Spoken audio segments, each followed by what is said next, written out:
हाँ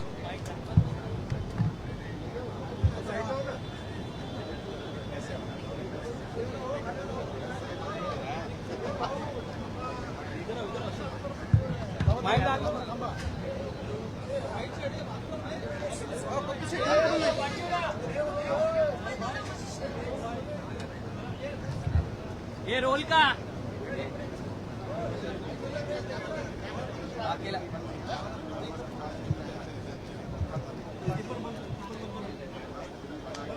हाँ सर 1991 सालापासून विधिमंडळामध्ये झालेला दादांचा राजकीय प्रवास 35 वर्षाचं सातत्य या विधानभवनाने दादांच्या रूपाने अनुभवलं.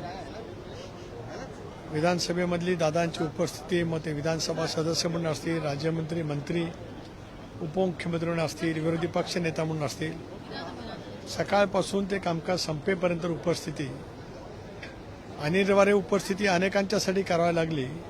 पण अनिवार्य उपस्थिती ही दादांच्या शब्दकोशामध्ये कधी आलीच नाही.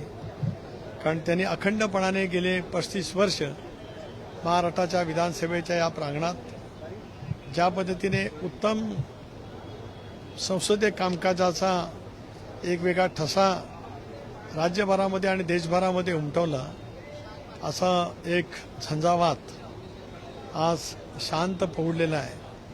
याचं शल्य दुःख या प्रांगणातल्या प्रत्येक अणुरणीला, प्रत्येक आलेल्या इथल्या व्यक्तिमत्वाला आणि इथे ज्या काही अदृश्य आहेत, म्हणजे इथल्या भिंती असतील, इथली माती असेल, या सगळ्यांनाच ती ओळख गेल्या 35 वर्षाची जीवाभावाची ऋणानुबंधाचे संबंध असलेली, जणू काय आपलंच काय आहे अशा पद्धतीची असलेली, निसर्गाला सुद्धा वाटावं अशा पैचा दादांचा तो झंझावात या सभागृहाने गेले 35 वर्ष त्या ठिकाणी अनुभवला.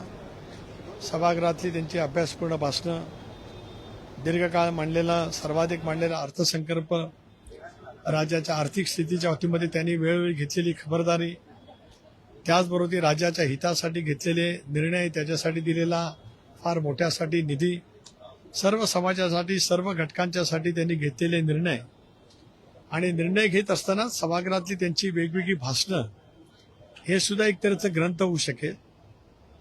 मग ते आमदार म्हणून केलेलं असेल, राज्यमंत्री म्हणून केलेलं असेल, मंत्री म्हणून असेल, विरोधी पक्षनेता असेल, उपमुख्यमंत्री असेल, किंवा अर्थसंकल्पीय चर्चेच्याद्वारे त्यांनी केलेलं भाषण असेल, ही सुद्धा एक तऱ्हेचा ग्रंथ त्या ठिकाणी होईल. हलकं फुलकं बोलणं, विनोद, एखाद्या विषयावरती तत्काळ आपलं मत त्या ठिकाणी व्यक्त करणं, एक विलक्षण पद्धतीची हातोटी ही दादांनी या विधानसभेच्या प्रांगणामध्ये दीर्घकाळ त्या ठिकाणी दाखवलेली आहे. त्यांचा सहकारी म्हणून 95 ते 2014 पर्यंत विधानसभेचा सहकारी म्हणून जी वाटचाल राहिली आणि 14 ते 18 या कालावधीमध्ये त्यांचा सहकारी म्हणून विधान परिषदेतली माझी वाटचाल मी अनुभवली.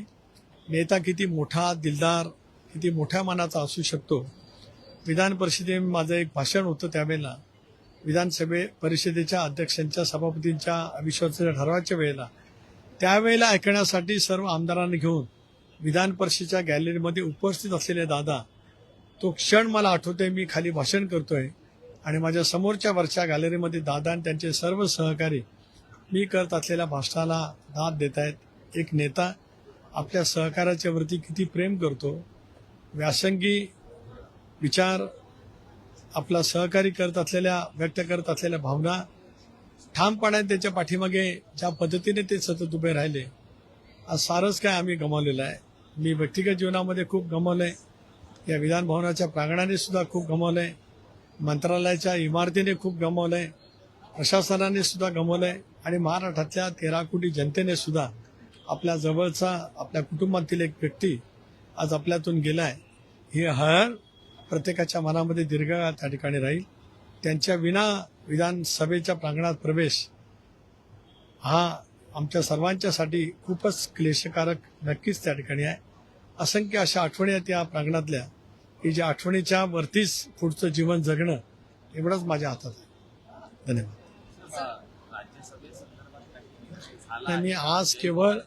मी केवळ दादांच्या प्रती भावना व्यक्त करण्यासाठीच या ठिकाणी आलेलो आहे.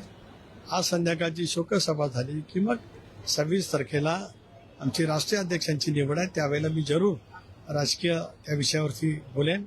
आजचा विषय माझा सीमित ह्या प्रांगणामध्ये येणं, इथल्या मातीला स्पर्श करणं आणि दादांची आठवण हृदयामध्ये साठवणं, याच भावनेतून आज मी या प्रांगणामध्ये आलो. धन्यवाद.